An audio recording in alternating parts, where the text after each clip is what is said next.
Kumusta po kayo, mga minamahal naming taga-subaybay?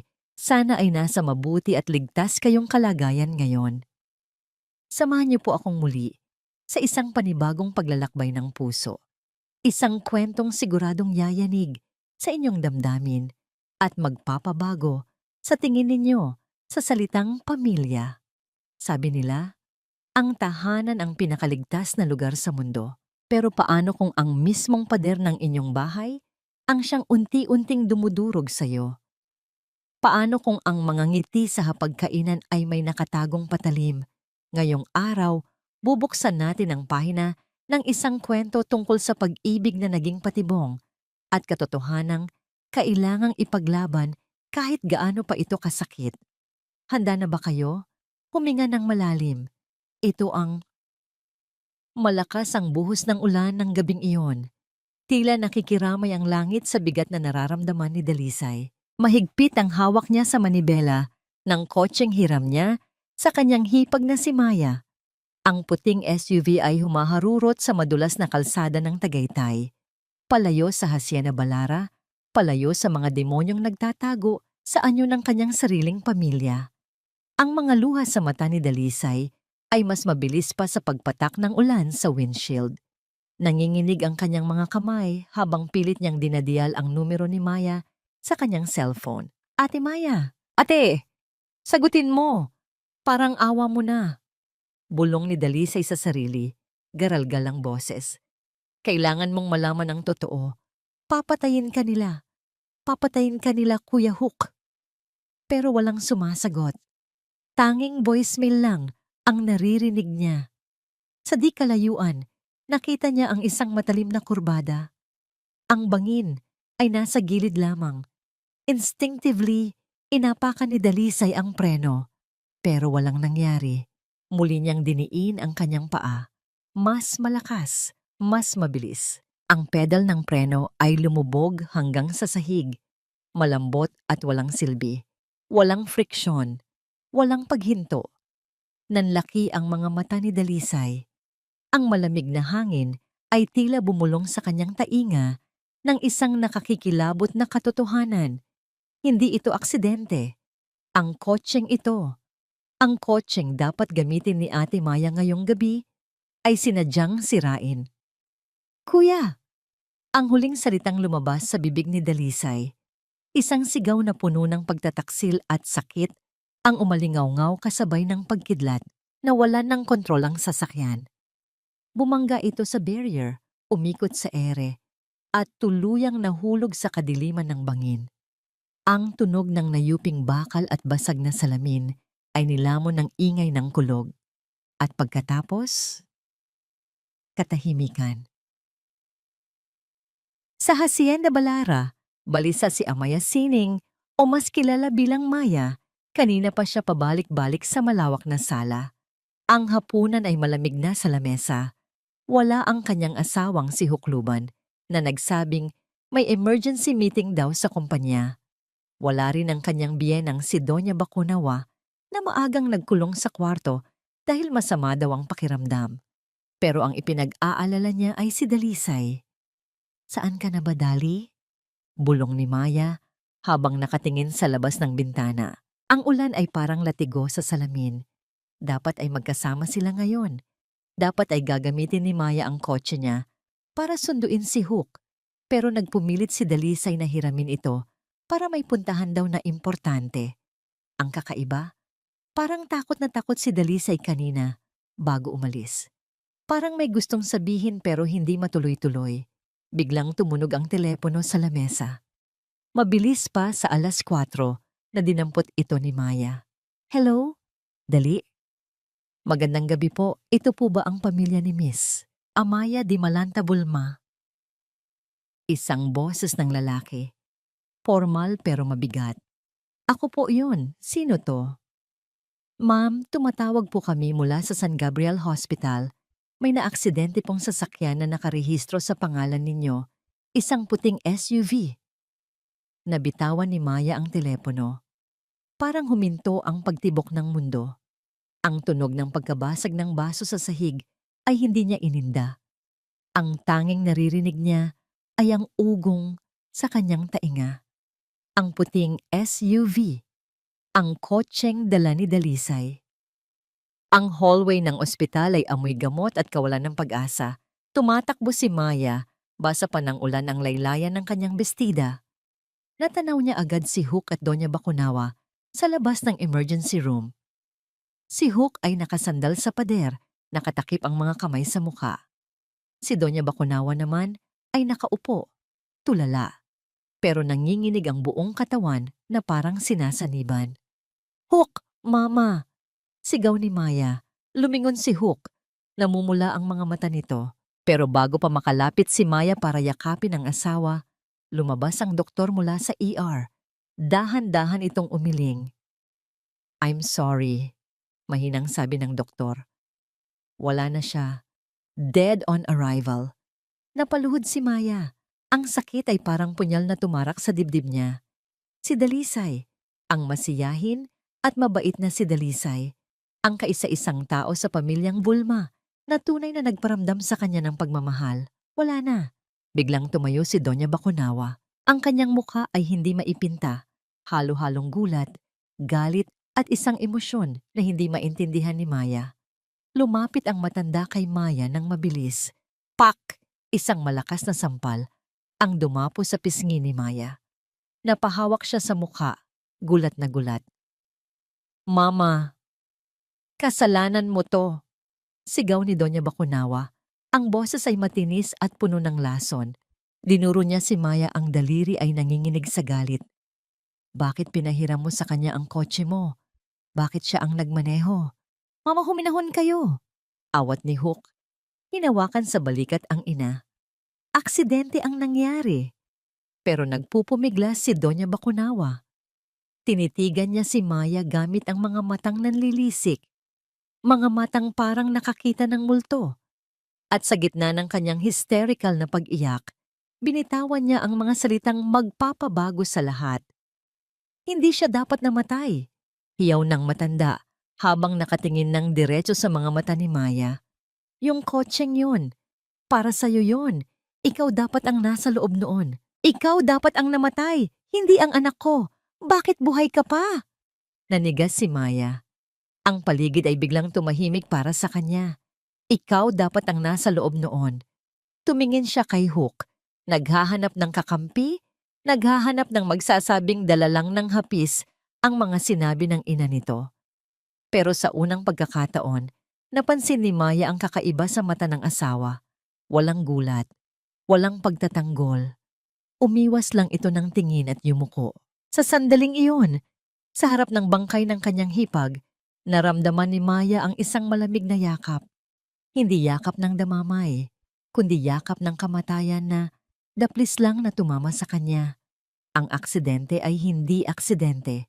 Ito ay isang bitag. At ang bitag na pumatay kay Dalisay ay nakalaan para sa kanya. Maitim ang langit sa araw ng libing ni Dalisay. Ang mga ulap ay mabigat. Tila nagbabadyang bumagsak anumang oras, kasing bigat ng atmosfera sa sementeryo. Lahat ay nakasuot ng itim, pero para kay Amaya, ang kadiliman ay hindi nasa damit kundi nasa mga taong nakapaligid sa kanya. Nakatayo si Hook sa tabi ng kabaong. Suot niya ang isang dark sunglasses kahit hindi naman maaraw. Sa paningin ng iba, isa siyang kuya na nagluluksa. Sinusubukang itago ang maganyang mga mata. Ang kanyang balikat ay yumuyugyog sa bawat hagulgol.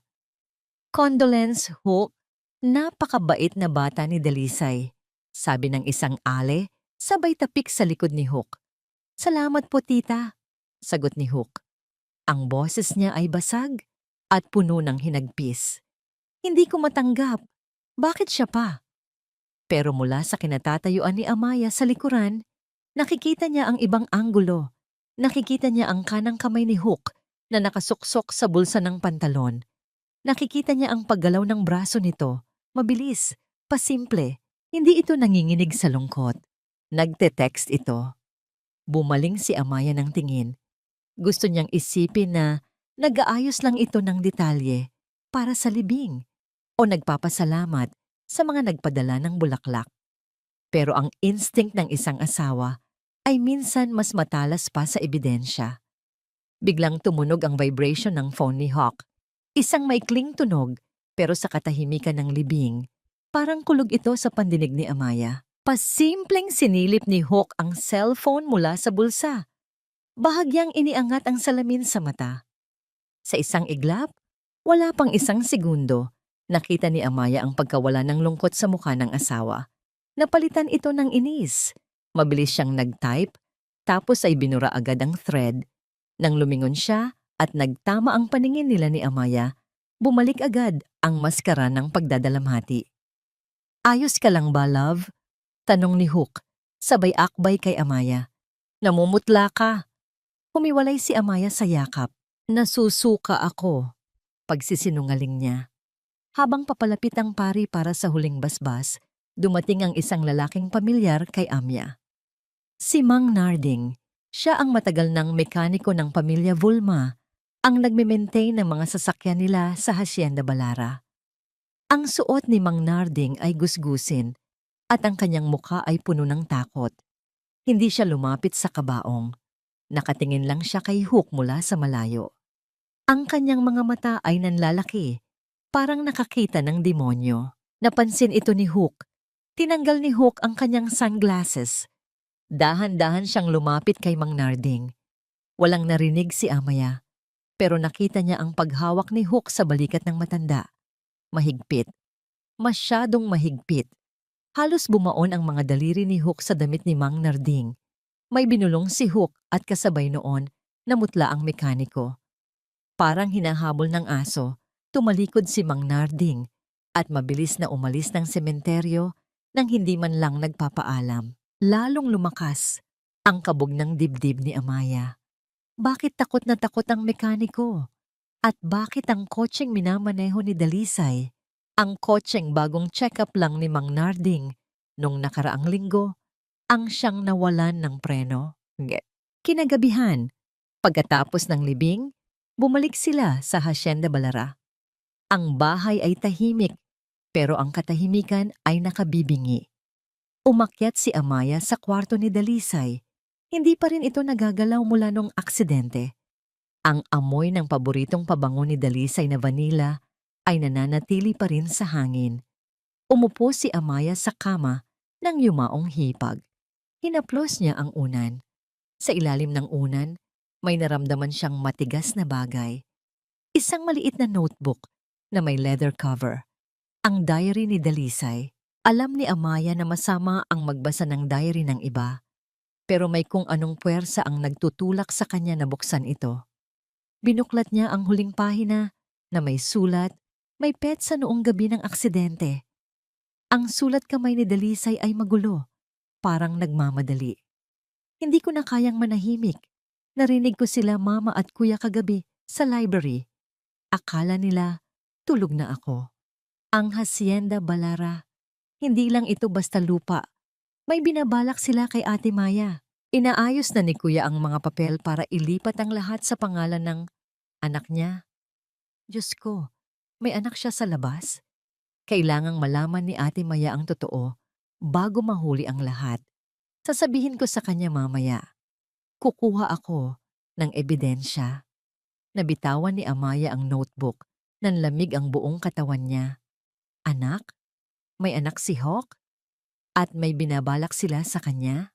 Ang mga piraso ng puzzle ay unti-unting nabubuo. Ang pagpapalit ng sasakyan, ang kakaibang tingin ni Doña Bacunawa, ang takot ni Mang Narding. Biglang bumukas ang pinto ng kwarto. Napahigpit ang hawak ni Amaya sa diary. Mabilis niya itong tinago sa likod niya at humarap sa pinto. Si Hook. Nakabihis na ito ng pambahay. Pero wala na ang bakas ng luhang ipinakita niya kanina sa sementeryo. Nakatayo siya sa may hamba ng pinto, ang kalahati ng muka ay nasa dilim. Nakatingin siya kay Amaya at dahan-dahang bumaba ang tingin niya sa kamay ni Amaya na nakatago sa likod. "Anong ginagawa mo dito sa kwarto ni Dalisay, love?" tanong ni Hook. Ang boses niya ay malambing, pero malamig. Walang init. Namimiss ko lang siya, sagot ni Amya. Sinubukan niyang patatagin ang boses niya, pero nanginginig ito. Pumasok si Hook sa loob at isinara ang pinto sa likod niya. Click! Ang tunog ng lock ay parang pagsara ng rehas ng kulungan. Lumapit siya kay Amya. Dahan-dahan, bawat hakbang ay mabigat. Talaga? Bulong ni Hook nang makalapit siya ng husto. Naamoy ni Amaya ang alak sa hininga nito. Akala ko kasi may hinahanap ka. Hinawakan ni Hook ang braso ni Amaya. Ano yang hawak mo sa likod mo? Wala. Mabilis na sagot ni Amaya. Patingin! Utos ni Hook.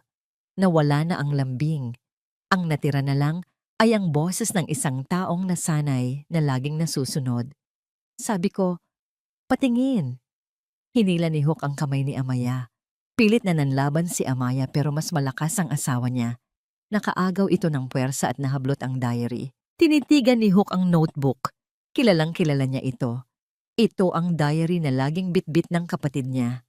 Tumingin siya kay Amaya at sa sandaling iyon, nakita ni Amaya ang tunay na mukha ng demonyo. Ngumiti si Hook.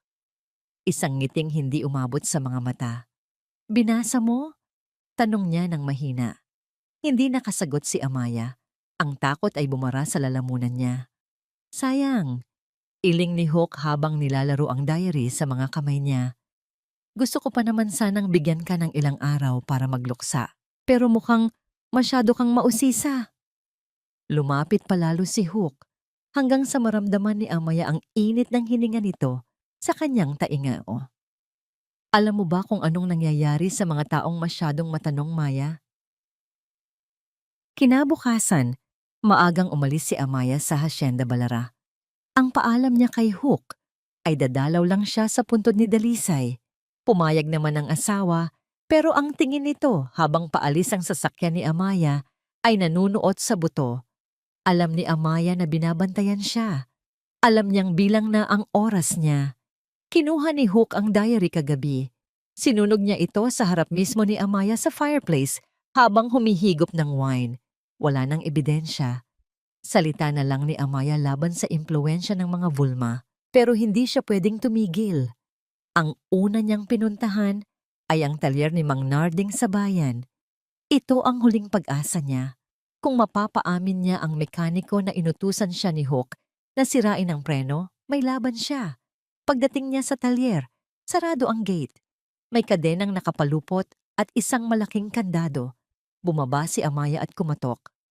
Mang Narding! Mang Narding! Walang sumasagot. Ang tanging sumalubong sa kanya ay ang tahol ng aso mula sa kapitbahay.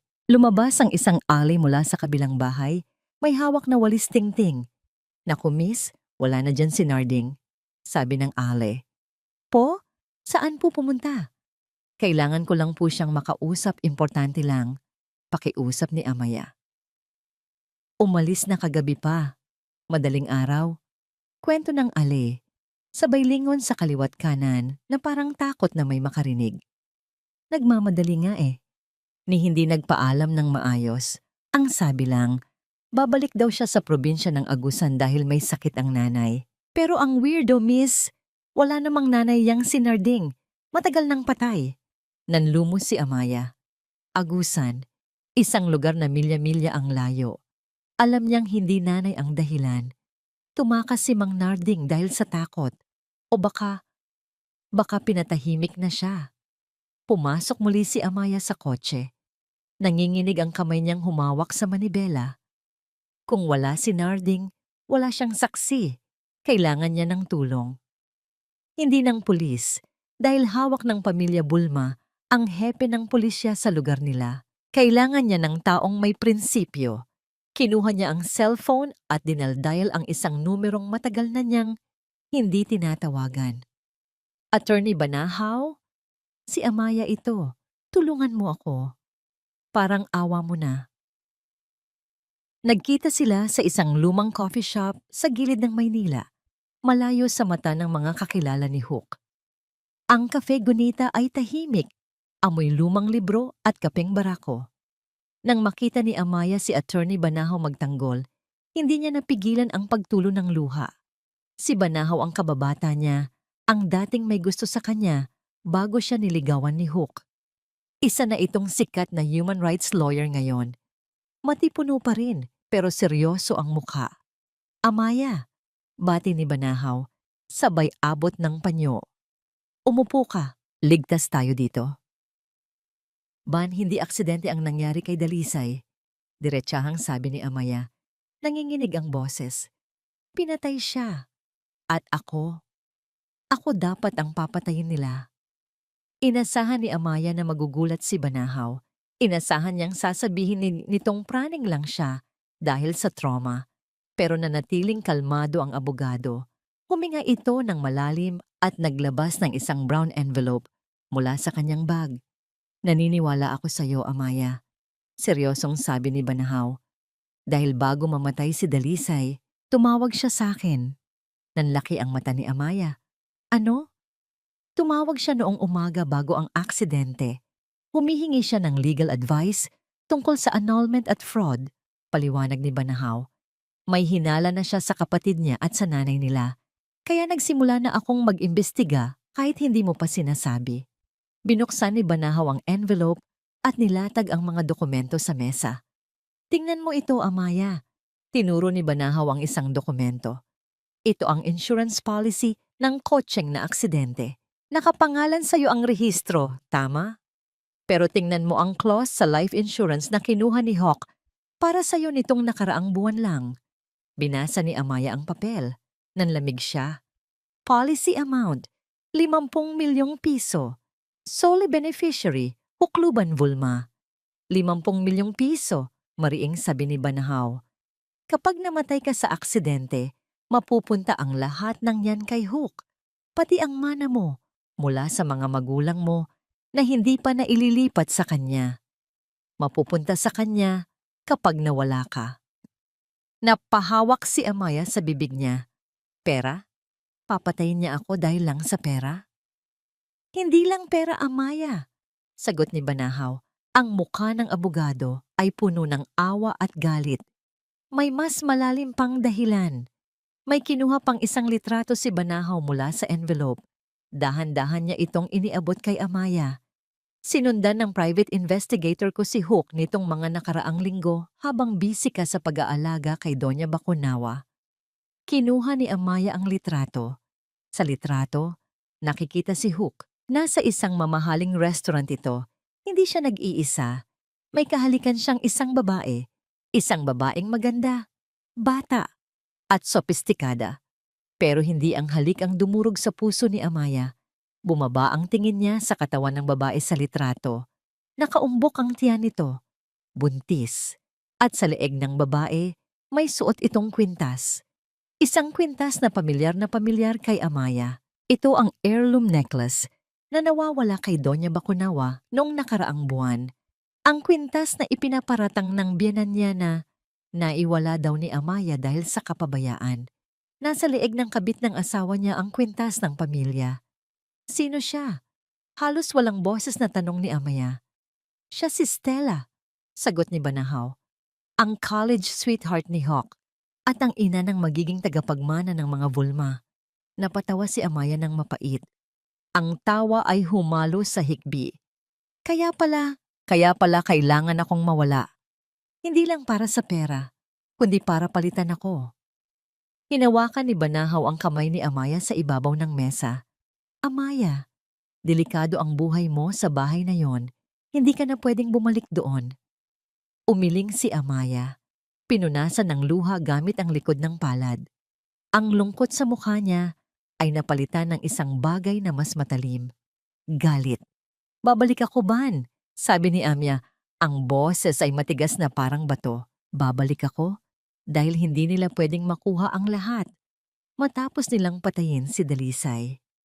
Babalik ako at magpapanggap akong walang alam hanggang sa mapabagsak ko silang lahat. Bumuhos ang ulan sa labas ng bintana ng opisina ni Attorney Banahaw magtanggol.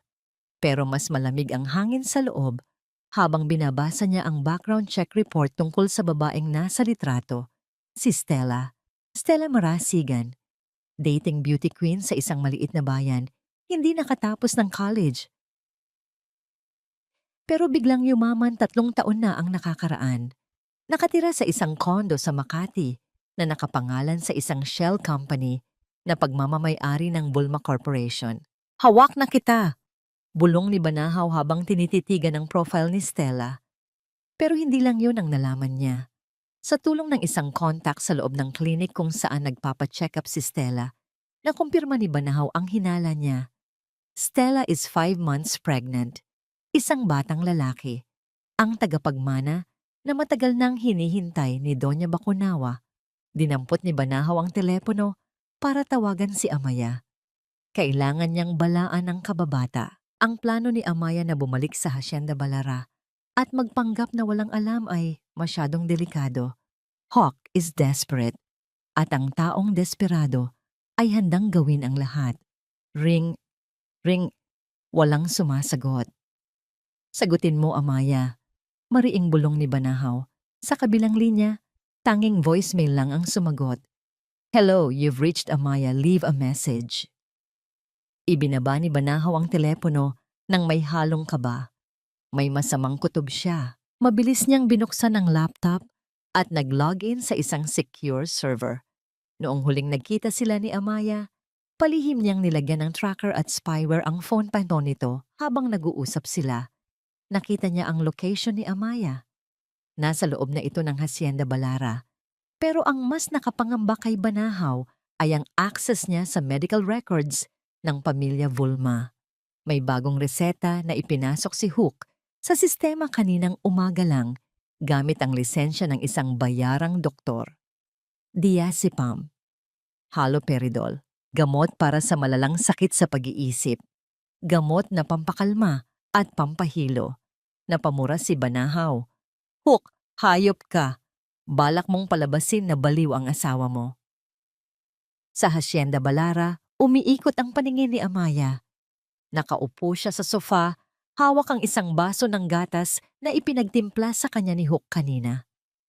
Ang sabi ng asawa niya, pampatulog lang daw ito para maibsan ang stress niya sa pagkamatay ni Dalisay. Pero iba ang pakiramdam niya. Mabigat ang kanyang mga talukap.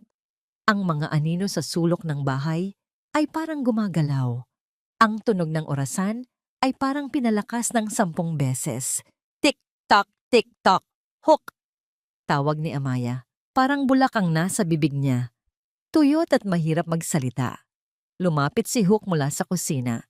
Nakangiti ito, pero sa paningin ni Amaya na nanlalabo, parang naging dalawa ang muka ng asawa niya. Bakit, love? Masama ba ang pakiramdam mo? Malambing na tanong ni Hook habang hinahaplos ang buhok ni Amaya. Nahihilo ako. May nilagay ka ba sa gatas? Tumawa ng mahina si Hook. Ano ka ba naman, Maya? Vitamins lang yan. Masyado ka kasing praning nitong mga nakaraang araw. Kung ano-ano ang iniisip mo, sabi ko naman sa'yo, magpahinga ka lang. May narinig ako kanina. Pilit ni Amaya kahit na parang hinihila siya ng antok. May kausap ka sa telepono. Stella. Sinong Stella? Natigilan ang paghaplos ni Hook. Inilapit niya ang mukha kay Amaya. Stella? Wala akong kilalang Stella, Maya. Guni-guni mo lang yan. Epekto yan ng sobrang pag-iyak mo kay Dalisay. Nagiging paranoid ka na. Hindi. Totoo yon. Shh! Pagpapatahimik ni Hook. Baliw ka na talaga.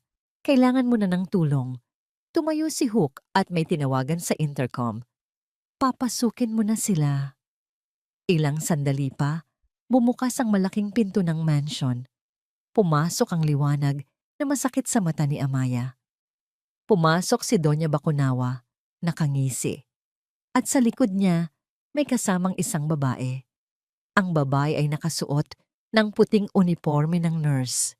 Maganda ito, maputi at may maamong mukha. Pero nang magtama ang paningin nila ni Amaya, nakita ni Amaya ang kislap ng tagumpay sa mga mata nito. Kilala niya ang mukhang yon. Nakita niya yon sa litrato ni Banahaw, si Stella. Maya, sabi ni Hook. Habang inaalalayan si Stella, palapit. Gusto ko sanang ipakilala sa iyo ang bago mong private nurse. Siya si Nurse Stella. Siya ang mag-aalaga sa iyo habang Hindi ka pa maayos mag-isip. Hindi, bulong ni Amaya. Pilit na tumatayo pero bumagsak ulit sa sofa dahil sa panghihina ng tuhod. Siya yon. Siya ang kabit mo. Oh my God, Hook, sabi ni Stella. Ang boses ay puno ng pekeng pag-aalala. Malala na pala talaga ang kondisyon niya. Kung ano-ano na ang inaakusan niya. Oo nga sagot ni Doña Baconoa. Kaya nga kailangan ka namin dito, Hija. Para bantayan siya, baka kung ano pa ang gawin niya sa sarili niya. Lumapit si Stella kay Amaya. Yumuko ito para magpantay ang mukha nila. Amoy na amoy ni Amaya ang mamahaling pabango ni Stella. Pabangong hindi kayang bilhin ng isang simpleng nurse.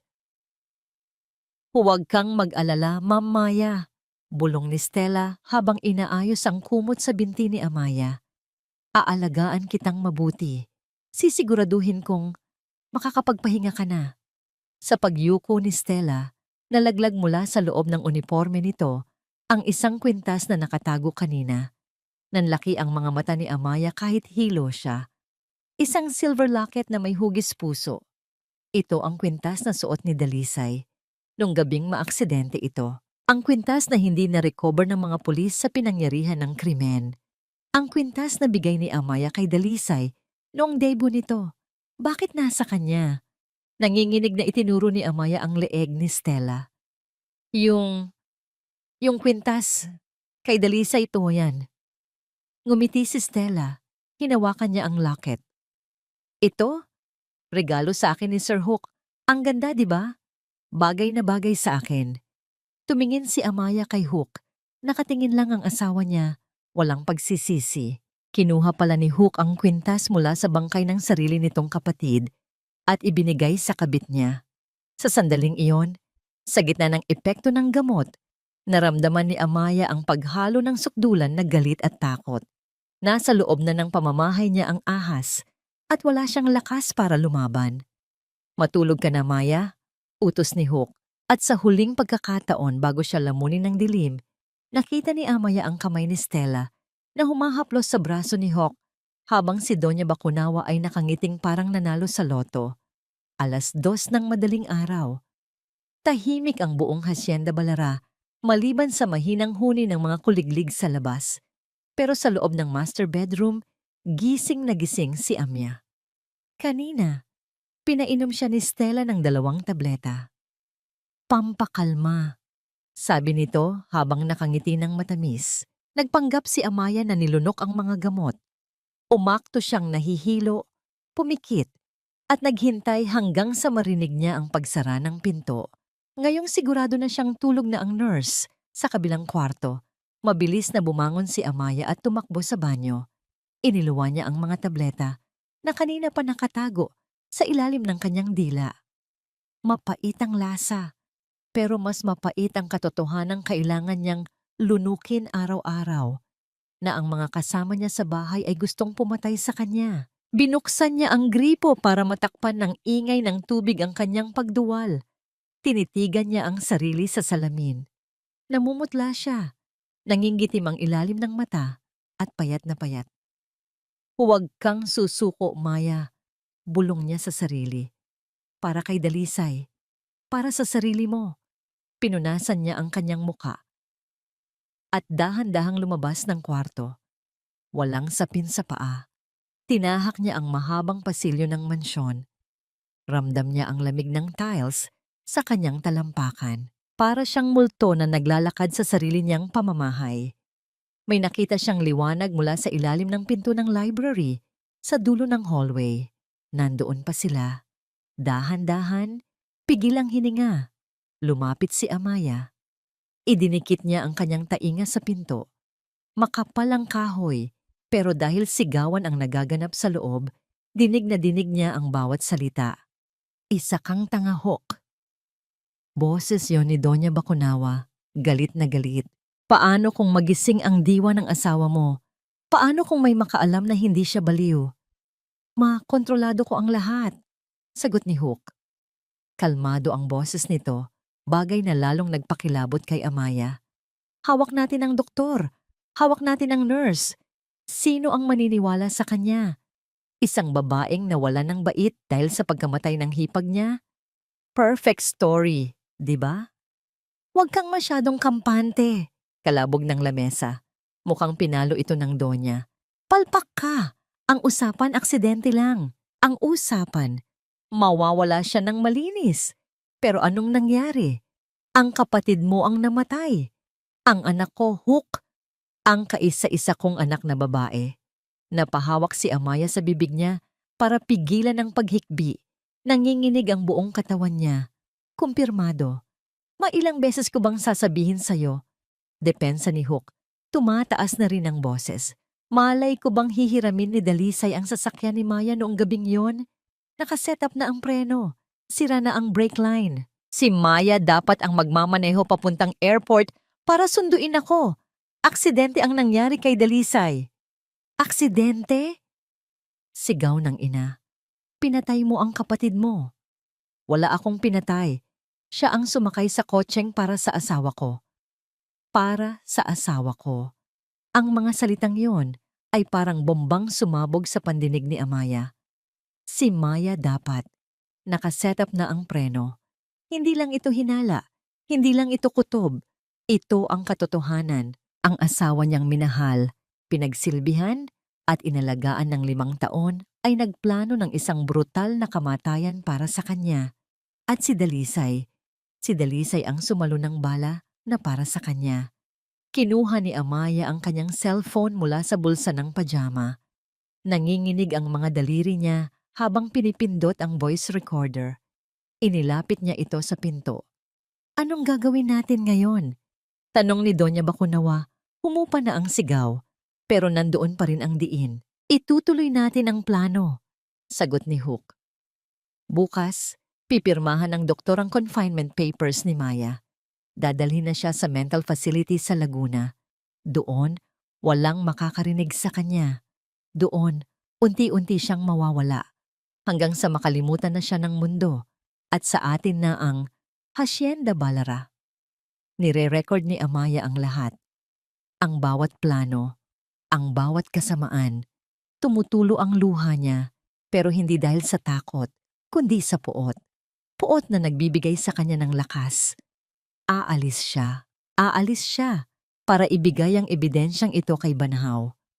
Humakbang siya, patalikod, dahan-dahan, pero sa kasamaang palad, nasagi ng siko niya ang isang antigong vase na nakapatong sa console table sa hallway. Crack! Hindi ito nabasag, pero ang tunog ng porselana na tumama sa dingding ay napakalakas sa gitna ng katahimikan ng gabi. Natigil ang boses sa loob ng library. Nanlaki ang mga mata ni Amaya. Pinatay niya agad ang recording at ibinulsa ang phone. Tumakbo siya pabalik sa kwarto, hindi aabutan siya.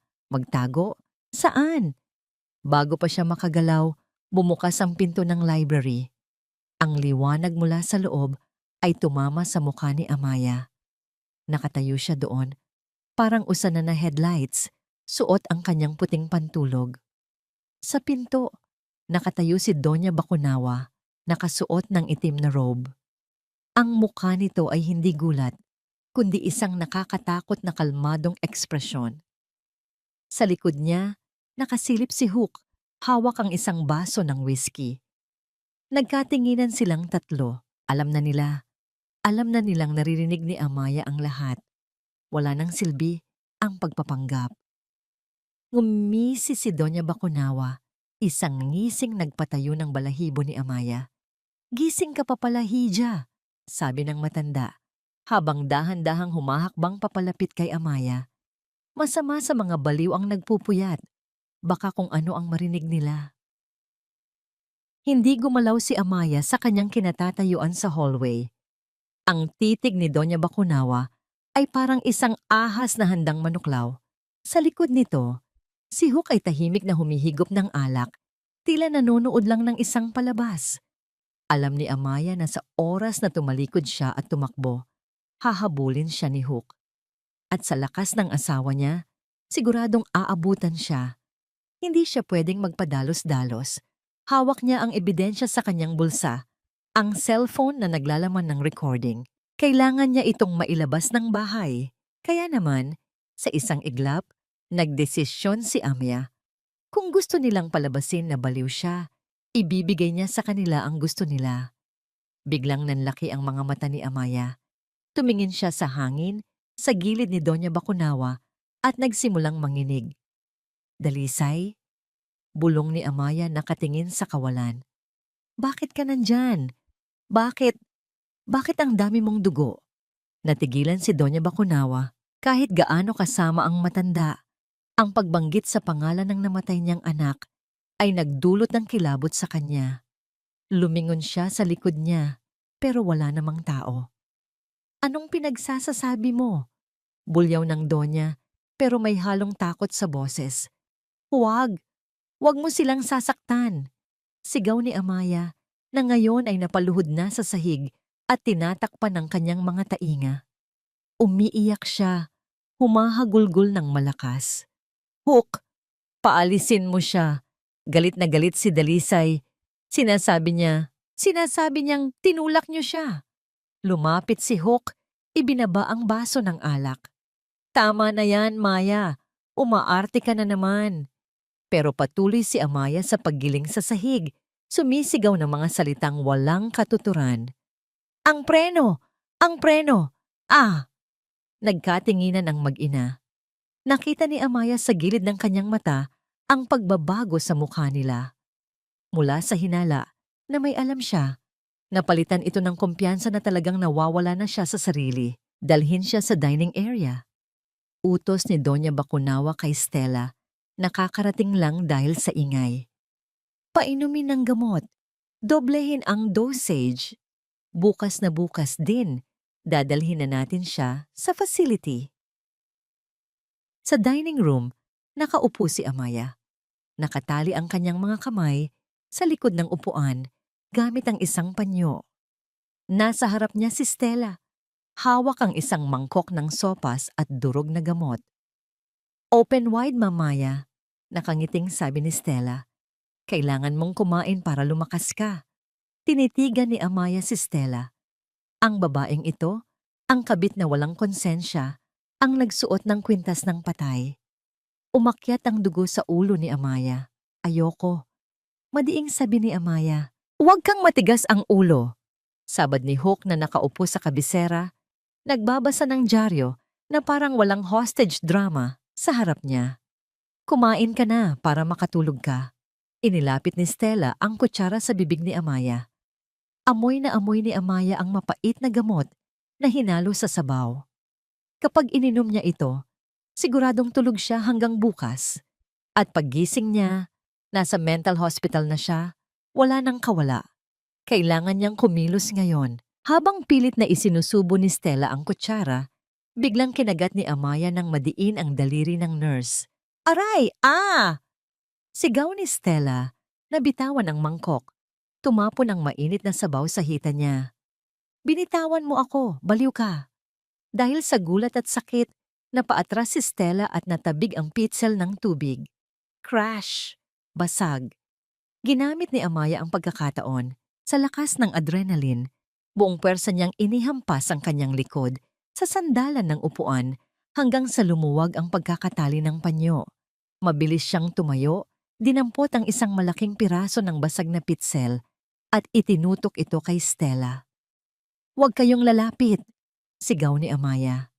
Ang kanyang mga mata ay nanlilisik. Hindi na ito arte. Ito ay survival. Napatayo si Hook at Doña Bakunawa. Ibaba mo yan, Maya. Utos ni Hook. Dahan-dahang lumalapit. Sabi ko, huwag kang lalapit.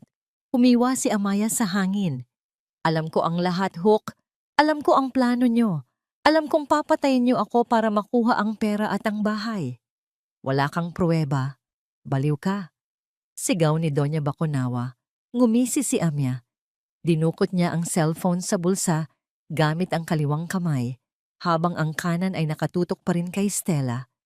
Nasa akin ang boses niyo, sabi ni Amya. Na-record ko kayo sa library.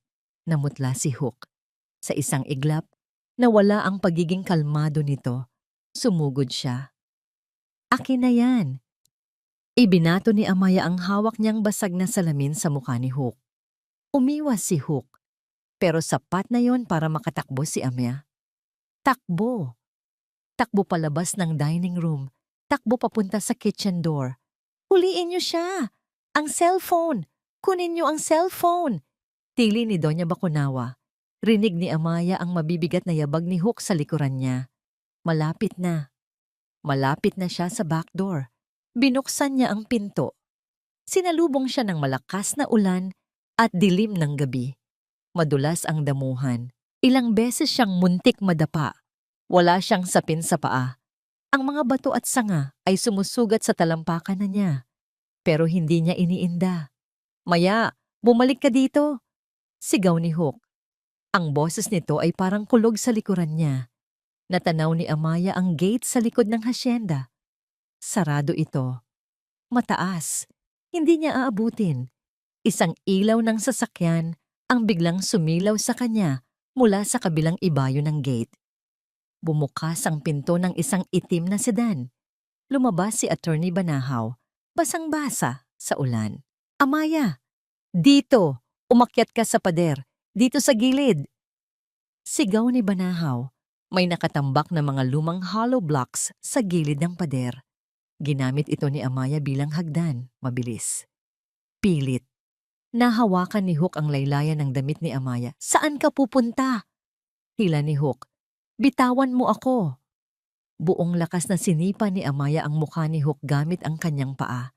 Tumama ang sakong niya sa ilong ng asawa. Napabitaw si Hook sa sakit. Nakaakyat si Amaya sa pader at tumalon pababa sa kabilang side. Sinalo siya ni Banahaw. Okay ka lang? May masakit ba sa'yo? Nag-aalalang tanong ni Banahaw. Just drive. Magmaneho ka na, Ban. Bilisan mo. Mabilis silang sumakay sa kotse. Pinaharurot ni Banahaw ang sasakyan palayo sa Hacienda Balara. Sa rearview mirror nakita ni Amaya si Hook. Nakatayo ito sa gitna ng ulan. Sa labas ng gate. Basag ang labi, duguan ng ilong. Pero hindi ito tumatakbo para humabol. Nakita ni Amaya na may binunot si Hook sa likod nito. Isang baril. Itinutok nito ang baril sa papalayong sasakyan, pero ibinaba rin agad. Ngumisi si Hook. Isang ngising nakakatakot. Alam ni Amaya na hindi pa tapos ang laban. Nagsisimula pa lang ang digmaan. Tingnan natin kung hanggang saan ang mararating mo, asawa ko. Basa ni Amaya sa galaw ng bibig ni Hook. Bago tuluyang nawala sa dilim ang imahe nito, napahawak si Amaya sa kanyang dibdib. Hawak pa rin niya ang cellphone. Ligtas siya. Sa ngayon, ligtas. Iyon ang unang salitang pumasok sa isip ni Amaya nang imulat niya ang kanyang mga mata. Wala siya sa madilim na kwarto ng Hacienda Balara. Wala siya sa malamig na mental hospital. Nasa isang maliit pero maaliwalas na kwarto siya, amoy lemon at bagong labang kumot. Nasa safe house sila ni attorney. Banahaw sa isang liblib na bahagi ng Antipolo. Dahan-dahang bumangon si Amaya. Ramdam pa rin niya ang sakit ng kanyang katawan, lalo na ang mga sugat sa kanyang talampakan mula sa pagtakbo ng walang sapin kagabi. Bumukas ang pinto at pumasok si Banahaw. May dala itong tray ng pagkain at first aid kit.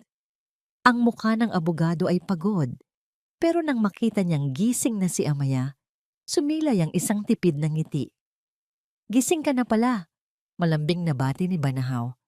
Kumain ka muna. Kanina ka pa walang laman ng tiyan.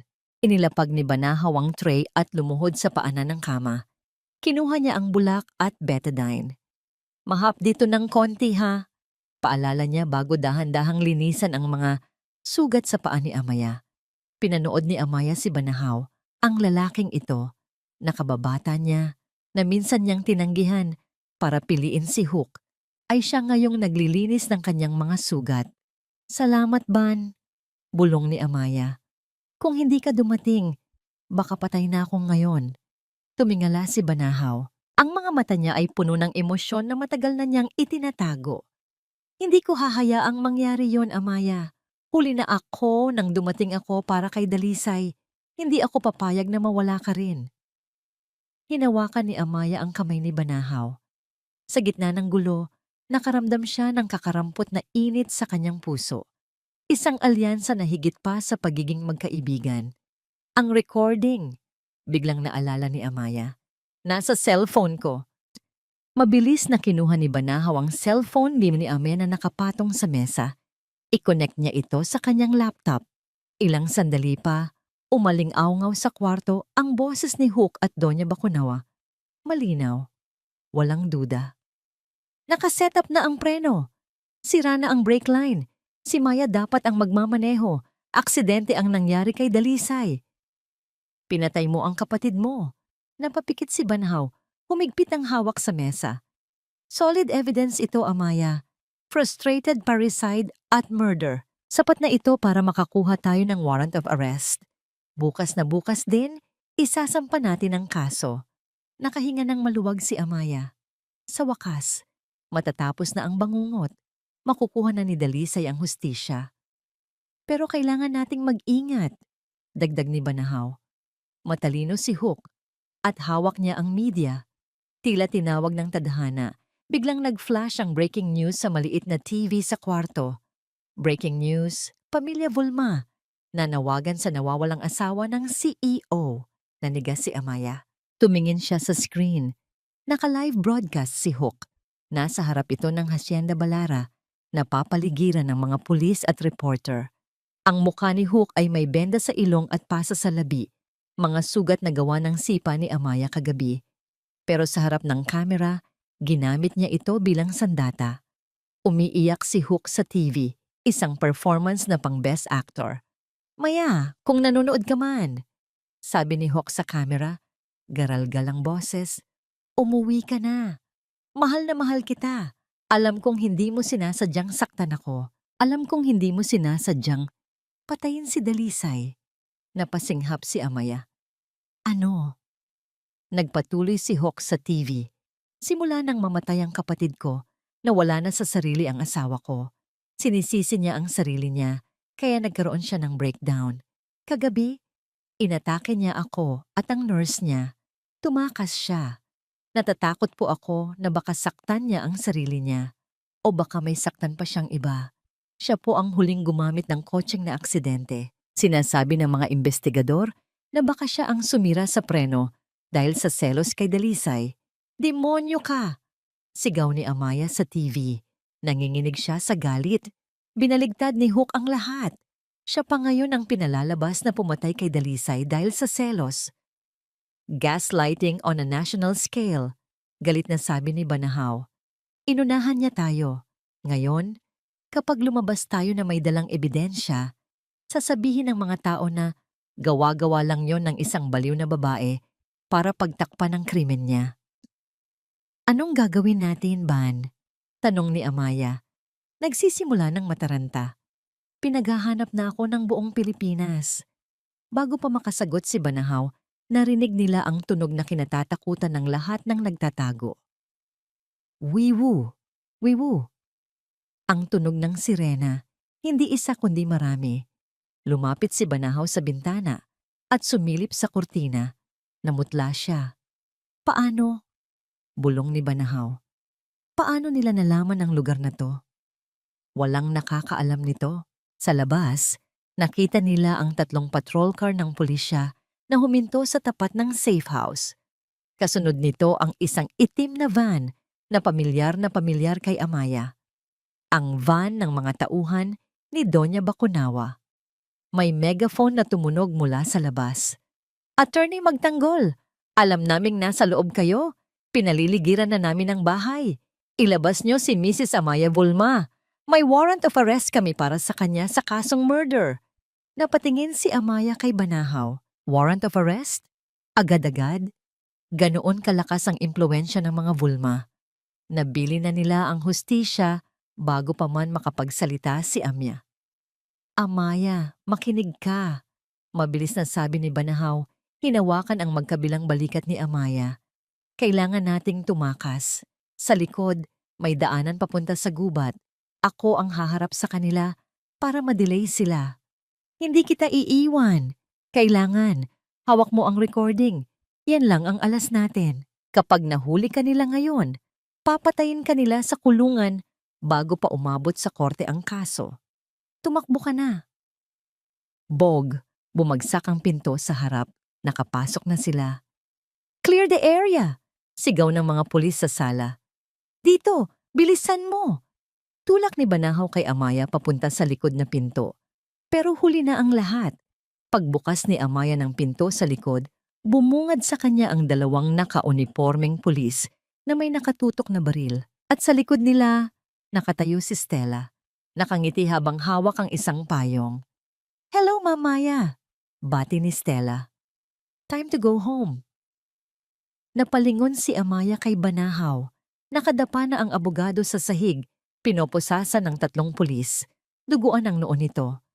Ban! Sigaw ni Amaya. Huwag kang bibigay, Amaya. Sigaw ni Banahaw bago siya tinakpan ng bibig ng isang pulis. Lumapit si Stella kay Amaya at marahas na hinablot ang cellphone mula sa kamay nito. Ito ba ang hinahanap nyo? Tanong ni Stella, sabay abot ng cellphone sa isang pulis na mukhang opisyal. Kinuha ng opisyal ang cellphone at binato ito sa sementadong sahig. Tapakan. Durog. Nasira ang recording, nawala ang ebidensya. Naramdaman ni Amaya ang lamig ng posas sa kanyang mga kamay. Tapos na. Talo na siya. Malamig ang hangin sa loob ng interrogation room ng Camp Karingal. Pero mas malamig ang titig ng mga pulis kay Amaya. Nakaupo siya sa isang bakal na silya, nakaposas ang mga kamay sa mesa. Wala na siyang sapin sa paa, punit-punit ang damit at gulo-gulo ang buhok. Sa harap ng salamin, mukha nga siyang baliw. Sa kabilang banda ng mesa, nakaupo si Hook, malinis, mabango, at may benda pa rin sa ilong. Katabi niya ang abogado ng pamilya Vulma, si Attorney Corpuz, isang veteranong abogado na kilala sa pagiging madulas.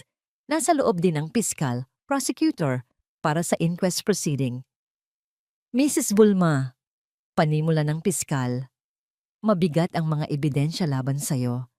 Flight risk ka, may motive ka, selos, at ikaw ang huling gumamit ng sasakyan. Inaakusahan ka ng parricide para sa pagpatay kay Dalisay Vulma. Hindi kumibo si Amaya. Nakayuko lang siya. Anong saysay ng pagsasalita kung durog na ang ebidensya? Tumunog ang pinto. Bumukas ito at pumasok si Attorney Banahaw. May pasa siya sa pisngi at putok ang labi, pero nakataas ang noo. Kasunod niya ang ilang pulis, pero hindi siya nakaposas. Objection fiscal, matatag na sabi ni Banahaw. Attorney magtanggol, ngisi ni Attorney Corpus. Akala ko ba ay nakakulong ka dahil sa obstruction of justice? Nagpiyansa ako agad, sagot ni Banahaw habang inaayos ang kanyang gusot na polo. Lumapit siya kay Amaya at tinapik ang balikat nito. At nandito ako bilang legal counsel ni Mrs. Amaya Vulma. Wala nang saysay yan, kompanyero, mayabang na sabi ni Hook. Tumingin siya kay Amaya nang may pang-uuyam. Nasira na ang cellphone mo, Maya. Wala na kayong recording. Wala na kayong laban. Dahan-dahang umangat ang ulo ni Amaya. Tumingin siya kay Banahaw. Sa mga mata ng kaibigan, nakita niya ang isang kislap. Hindi ito tingin ng pagkatalo. Ngumiti si Banahaw. Isang ngiting nagpakaba kay Hook. Sino ang may sabing ang recording lang ang ebidensya namin? Tanong ni Banahaw. Katahimikan. Naglabas si Banahaw ng isang brown folder mula sa kanyang bag. Inilapag niya ito sa harap ng piskal. Fiskal, bago pa man i-cremate ng pamilya Vulma ang bangkay ni Dalisay ng madalian, nakakuha ako ng court order para sa isang independent autopsy. Isinagawa ito ng NBI Medical Legal Team nung nasa morgue pa ang katawan. Namutla si Hook. Anong autopsy? Aksidente ang nangyari. Namatay siya sa impact. Iyon ang akala niyo? Sagot ni Banahaw. Binuksan niya ang folder at ipinakita ang mga larawan. Ayon sa report, paliwanag ni Banahaw, habang tinuturo ang dokumento, hindi namatay si Dalisay dahil sa banggaan. Buhay pa siya matapos mahulog ang sasakyan. Namatay siya dahil sa asphyxia o pagkaubos ng hangin. Tumingin si Banahaw. nang diretso sa mata ni Hook. May nakitang mga hibla ng tela sa lalamunan ni Dalisay. Leather fibers. Mula sa isang mamahaling leather gloves, naglabas si Banahaw ng isa pang litrato. Isang picture ni Hawk sa libing na suot ang itim na leather gloves at isang close-up photo ng gloves na narecover ng mga pulis sa basurahan ng ospital na may DNA ni Dalisay. Nandoon ka, Hawk? Madiing akusa ni Amaya. Nanginginig ang boses niya sa galit. Nandoon ka noong naaksidente siya. Buhay pa siya. Pero sa halip na tulungan mo, tinakpan mo ang bibig niya hanggang sa mamatay siya. Napatayo si Hook. Sinungaling! Gawa-gawa niyo lang yan. Scientific evidence doesn't lie, Mr. Vulma. Sagot ni Banahaw. Piskal, I move to dismiss the case against my client and instead file a case of murder against Hukluban Vulma. Nagkakagulo na sa loob ng kwarto. Binabasa ng piskal ang report, mukhang nakumbinsi. Ang pawis sa noo ni Hook ay tumatagaktak na.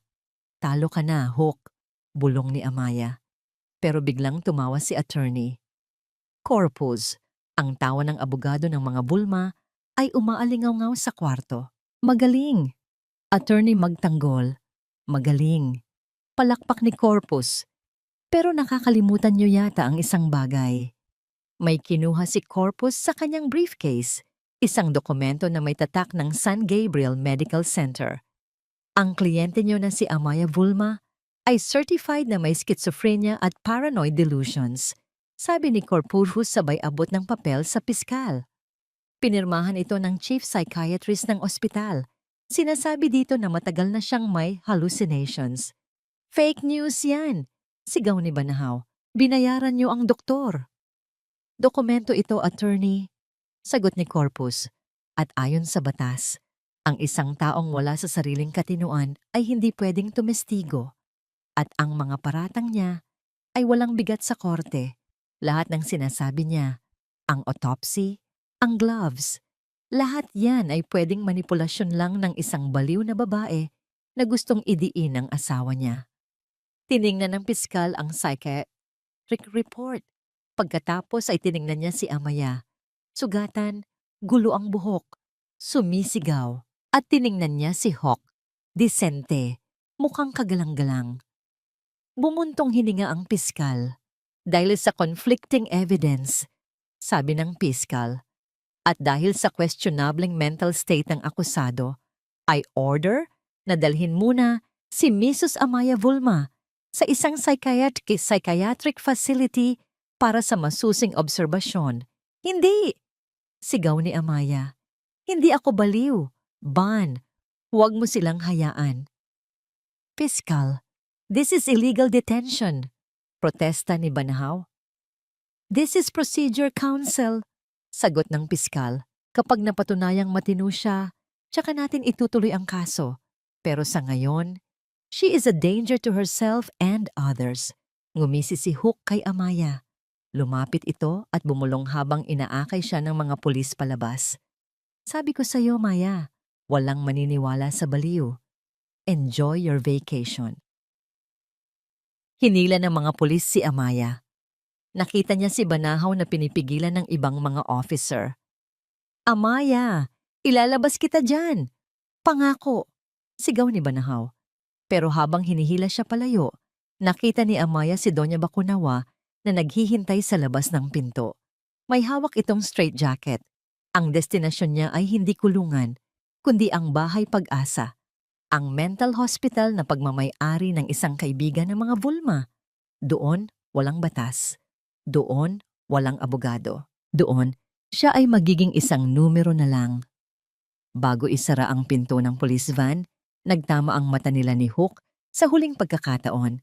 Itinaas ni Hook ang kanyang kamay at kumaway, suot ang bago niyang leather gloves. Puti. Puro puti ang paligid. Puting pader. Puting kisame. Puting kumot. Nasa loob ng isolation room 4, si Amaya sa Bahay Pag-asa Psychiatric Facility. Walang bintana. Ang tanging ilaw ay nanggagaling sa isang fluorescent lamp na hindi namamatay. 24 na oras. Ito ay isang uri ng torture pinapatay ang diwa ng tao sa pamamagitan ng kawalan ng tulog at oras. Nakatali ang mga kamay at paa ni Amaya sa kama gamit ang makakapal na leather straps. 3 araw na siya dito. 3 araw na impyerno. Bumukas ang bakal na pinto. Pumasok ang 2 lalaking nurse. Malalaki ang katawan, kasunod ang head nurse na may dalang hiringgilya. Oras na ng gamot, Mrs. Vulma. Sabi ng head nurse na walang emosyon. Huwag, parang awan niyo na. Paos na pakiusap ni Amaya. Tuyot na ang lalamunan niya. Hindi ako baliw. Pinagplanuhan nila ito. Tawagan niyo ang abogado ko. Shh! Bahagi yan ng sakit mo. Day, paranoia. Sagot ng nurse sabay turok ng hiringgilya sa braso ni Amya. Naramdaman ni Amaya ang hapdi. Naramdaman niya ang pagdaloy ng chemical sa kanyang ugat. Haloperidol, pampamanhid, pampazombie. Pagkaalis ng mga nurse, nagbilang si Amaya. 1, 2, 3. Kailangan niyang labanan ang antok. Kailangan niyang ilabas ang lason. Gamit ang natitirang lakas, inuntog ni Amaya ang kanyang ulo sa bakal na harang ng kama. Malakas, bog. Ang sakit ay gumising sa diwa niya. Kumagat siya sa kanyang dila hanggang sa lumasa ang dugo. Ang sakit ang nagpapanatili sa kanyang gising. Pinilit niyang sumuka. Kahit nakatali, pinilit niyang paakyatin ang asido mula sa tiyan niya. Owak. Sumuka siya sa gilid ng unan. Dilaw na likido. Kasama nito ang karamihan sa itinurok na gamot bago pa man ito tuluyang kumalat sa sistema niya. Hingal na hingal si Amaya, luhaan, duguan ang labi, pero gising ang diwa. Hindi niyo ako mababaliw. Bulong niya sa sarili, ang mga mata ay nag-aapoy sa galit.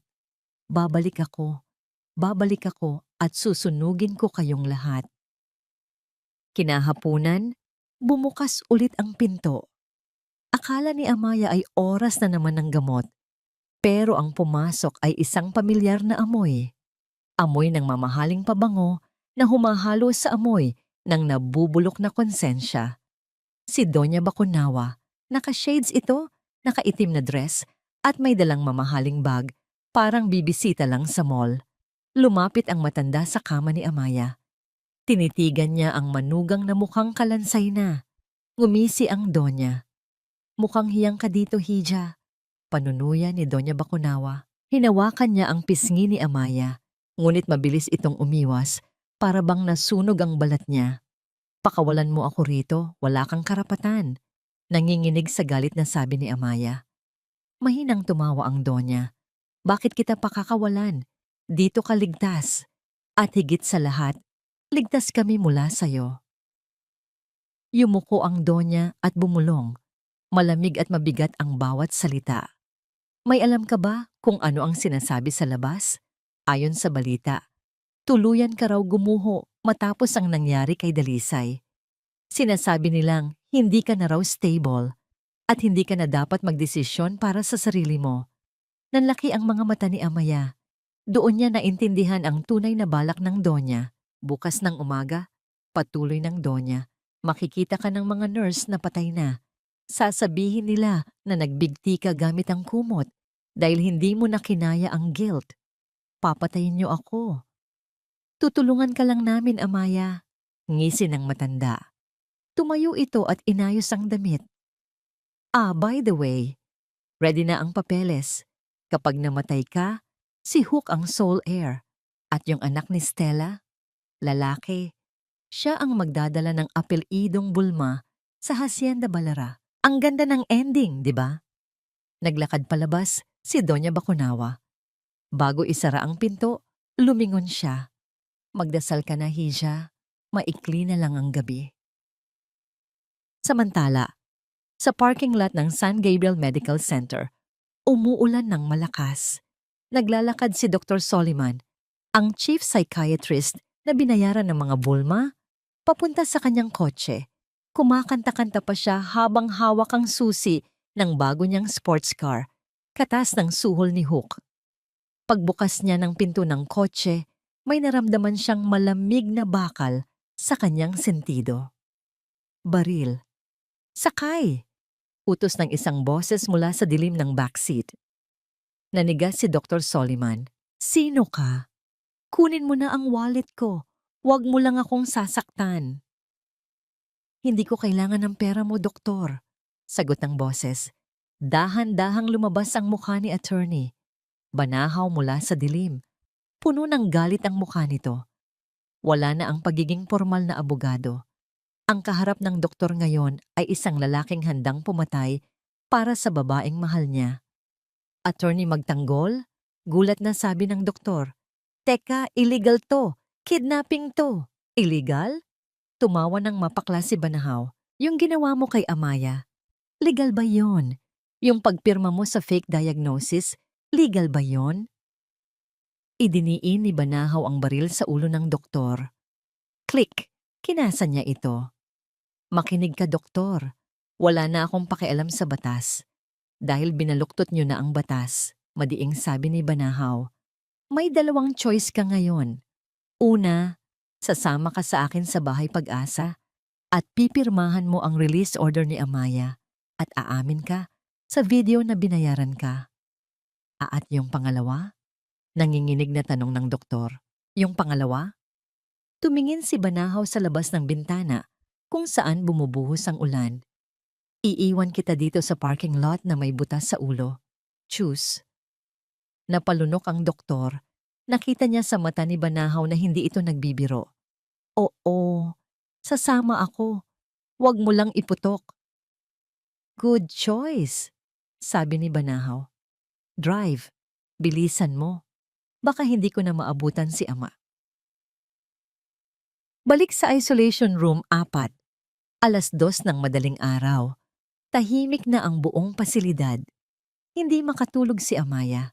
Ang mga salita ni Doña Bacunawa ay paulit-ulit sa utak niya. Bukas ng umaga, patay ka na. Biglang namatay ang ilaw sa kanyang kwarto. Click! Nagulat si Amaya. Hindi dapat namamatay ang ilaw. May emergency power ang ospital. Ibig sabihin, sinadya itong patayin. Ang tanging liwanag ay galing sa maliit na bintana sa pinto. Dahan-dahang bumukas ang pinto. Crack! Pumasok ang isang anino. Isang lalaki. Nakasuot ng puting uniforme ng orderly, pero may suot na face mask at cap na tumatakip sa mukha. Hindi ito nurse. Dahan-dahan itong lumapit sa kama ni Amaya. Walang dalang gamot, walang dalang pagkain. Sa halip, may inilabas ito mula sa bulsa. Isang makapal na lubid. Napahinto ang paghinga ni Amaya. Ito na ang katapusan. Nakatali siya. Wala siyang laban. Lumapit ang lalaki. Nakita ni Amaya ang mata nito. Walang emosyon. Trabaho lang. Hinawakan ng lalaki ang leeg ni Amaya. Huwag kang mag-alala, ma'am. Bulong ng lalaki. Mabilis lang to. Sinimulan niyang ipulupot ang lubid sa leeg ni Amaya, habang ang isang kamay ay naghahanda para kalagan ang gapo sa kamay ni Amaya, para palabasin na siya mismo ang nagbigti. Naramdaman ni Amaya ang magaspang na hibla ng lubid sa kanyang balat. Humigpit ito. Nawawalan na siya ng hangin. Ang mga ugat sa kanyang leeg ay tila puputok.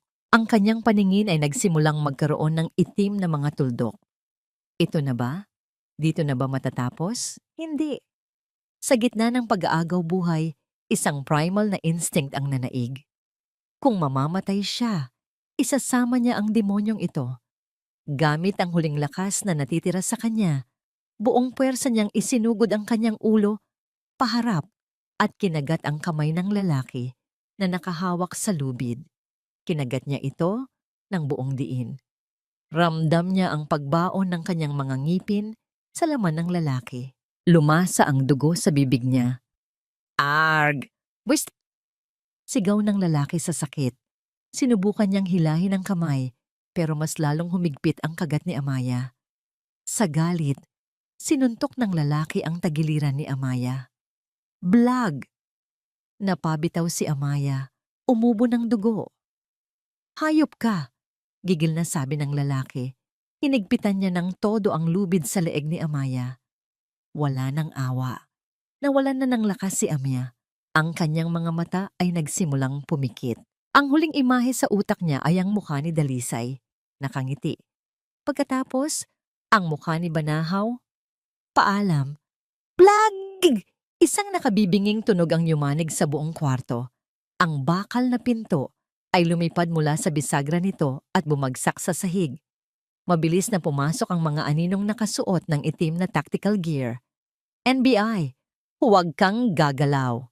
Sigaw ng isang boses na puno ng awtoridad. Natigilan ang lalaking sakal-sakal si Amaya. Bago pa siya makakilos, dinamba na siya ng 2 ahente ng NBI at pinadapa sa sahig. Sa likod nila, pumasok si Attorney Banahaw. Ang mukha nito ay hindi maipinta. Isang maskara ng matinding galit, takot at determinasyon.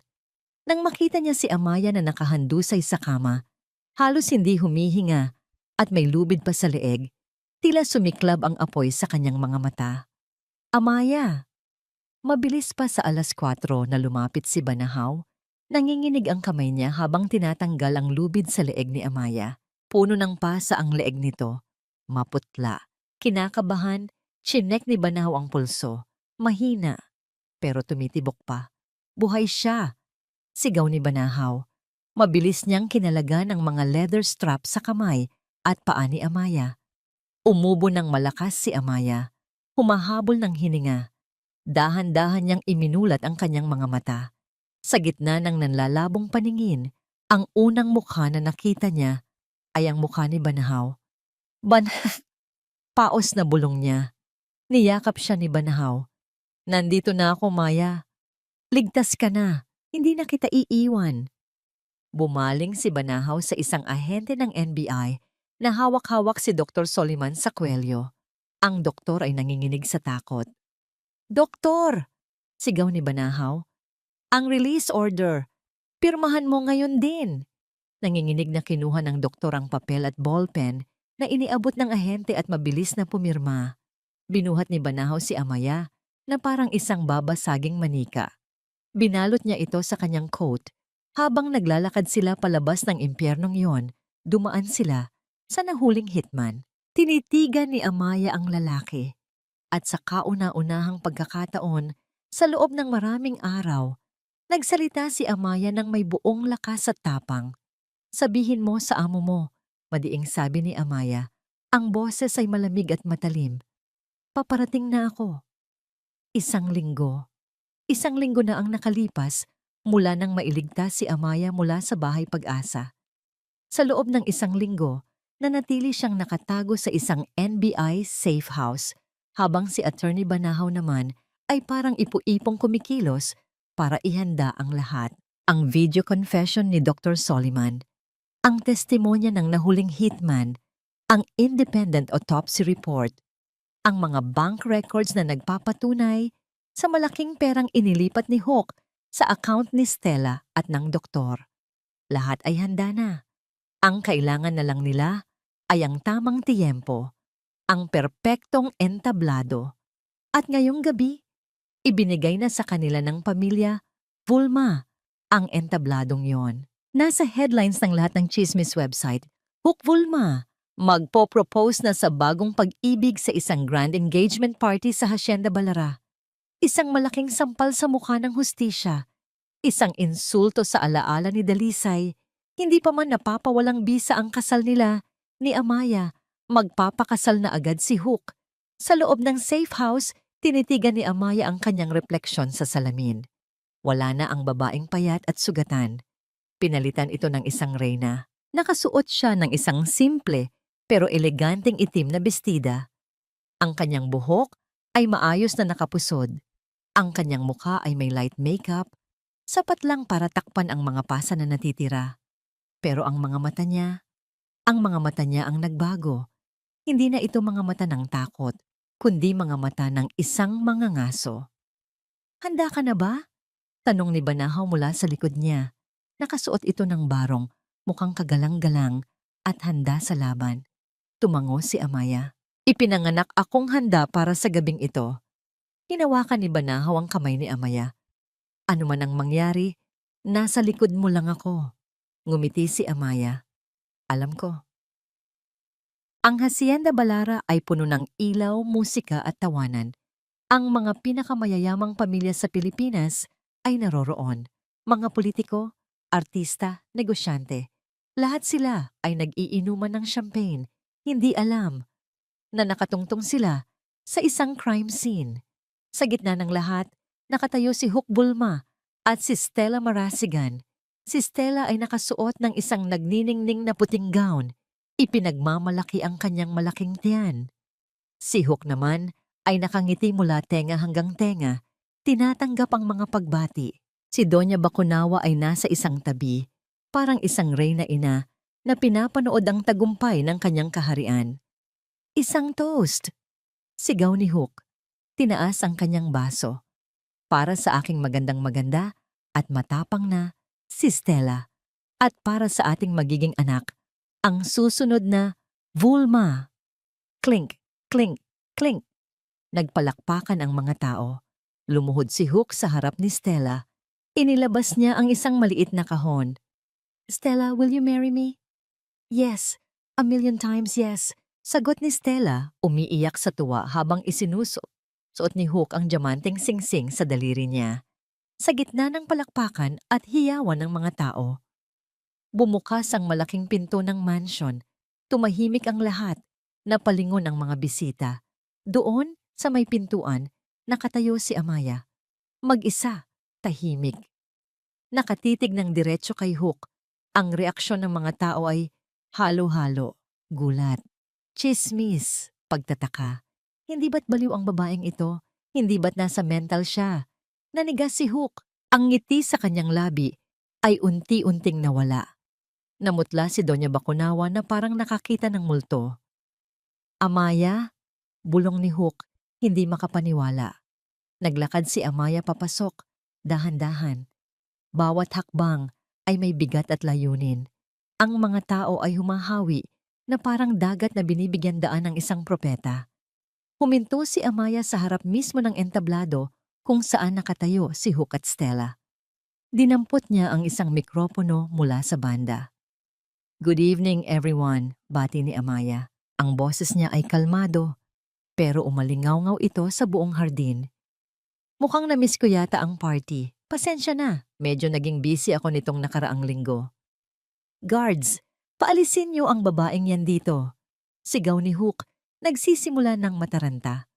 Pero bago pa makalapit ang mga gwardiya, may mga lalaking nakasuot na humarang sa kanila. Mga ahente ng NBI. Sa isang sulok, nakatayo si Attorney Banahaw. May hawak na folder, nakatingin lang. Tumingin si Amaya sa malaking projector screen sa likod ng stage na kanina lang ay nagpapakita ng mga sweet pictures ni Hook at Stella. Ngumiti siya.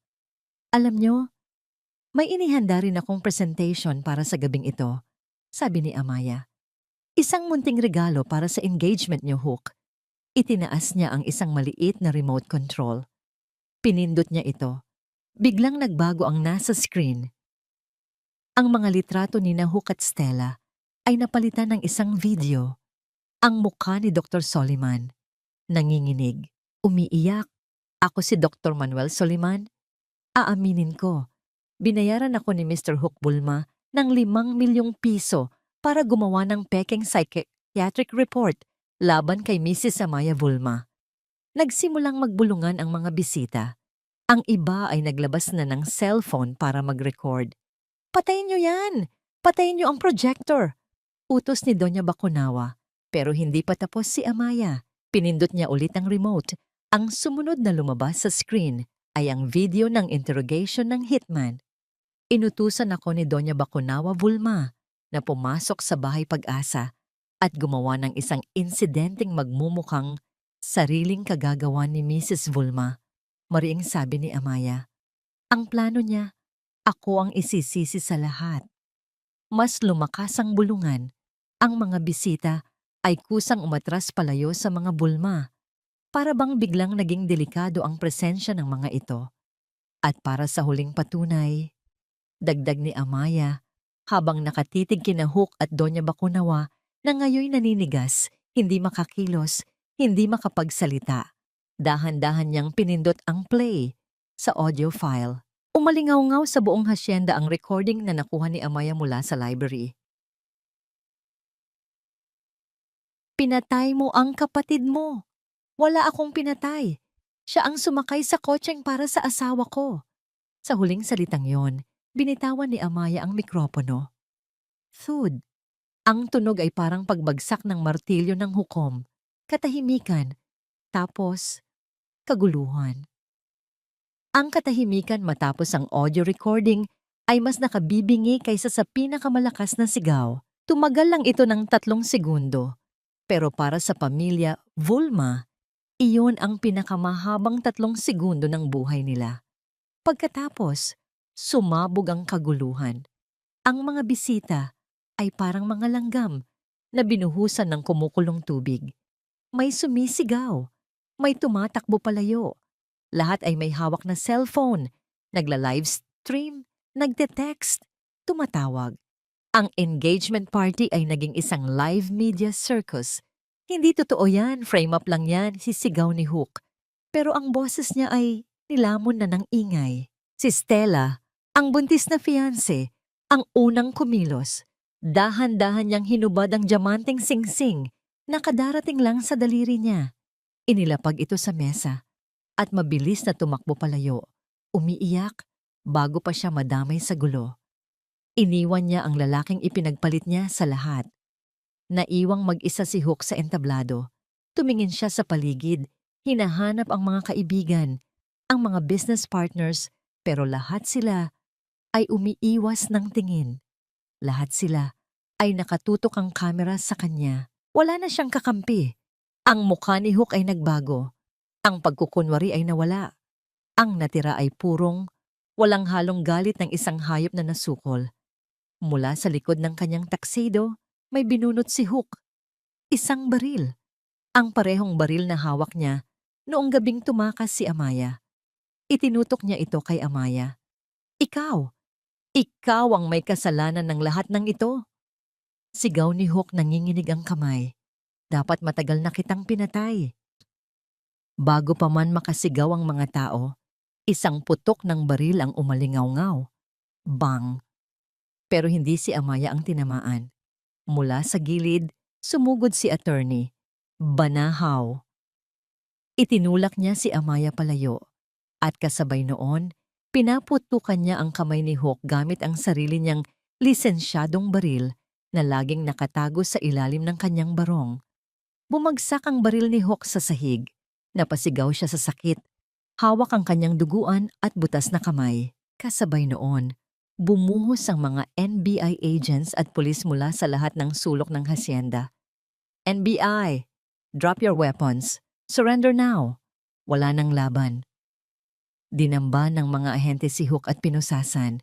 Habang dinadala siya palayo, dumaan siya sa harap ni Amaya. Bakit, Hook? Tanong ni Amaya.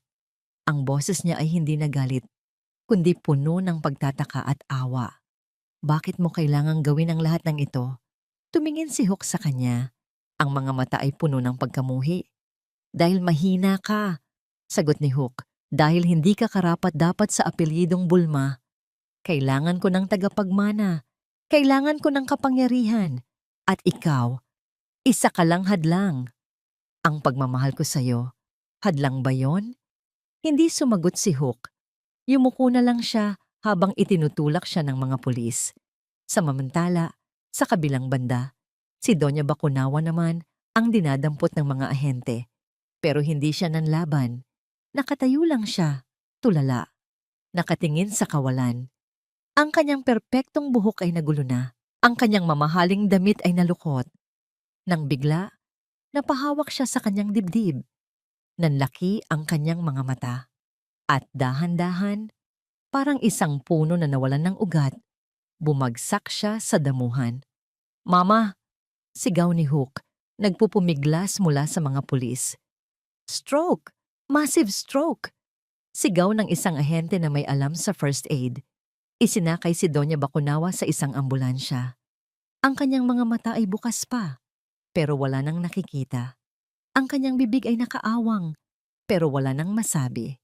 Ang babaeng gustong kontrolin ang lahat ay nawalan ng kontrol sa sarili niyang katawan.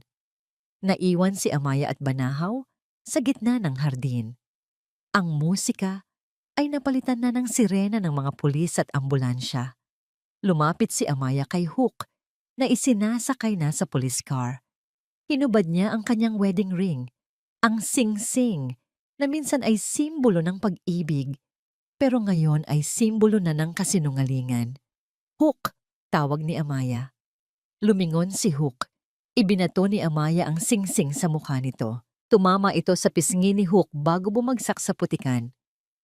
Ibalik mo sa impyerno kung saan mo yan nakuha, malamig na sabi ni Amaya. Isinara ang pinto ng police car. Habang papalayo ang sasakyan, nakita ni Amaya ang mukha ng lalaking minsan niyang minahal ng buong buhay niya. Wala nang yabang, wala nang galit. Ang natira na lang ay ang mukha ng isang talunang lalaki. Napabuntong hininga si Amya. Tumingala siya sa langit. Nagsisimula ng umambon. Tila nililinis ng ulan ang lahat ng dumi at kasalanan na bumalot sa Hacienda Balara. Tapos na. Sa wakas, mamo. 6 na buwan ang lumipas. Ang hanging humahampas sa mukha ni Amaya ay malamig at maalat. Dala nito ang amoy ng dagat. Nakatayo siya sa isang bangin sa Batangas, pinapanood ang paglubog ng araw. Ang kulay kahel na langit ay tila nagpipinta ng isang pangako ng bagong umaga. Tapos na ang lahat. Si Hukluban Vulma ay hinatulan ng reclusion perpetua o habang buhay na pagkabilanggo para sa pagpatay kay Dalisay at sa tangkang pagpatay kay Amaya. Si Doña Bacunawa naman nakaligtas sa kanyang stroke pero naiwan siyang paralisado mula leeg pababa, hindi na makapagsalita. Ang kanyang sentensya ay mas malupit pa sa kulungan. Habang buhay siyang magiging bilanggo sa sarili niyang katawan sa isang public hospital ward habang pinapanood ang pagguho ng lahat ng pinaghirapan niyang itayo.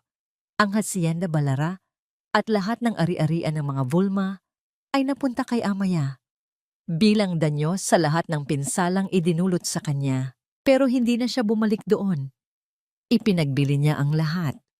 Ang perang nakuha niya ay ginamit niya para itayo ang isang foundation.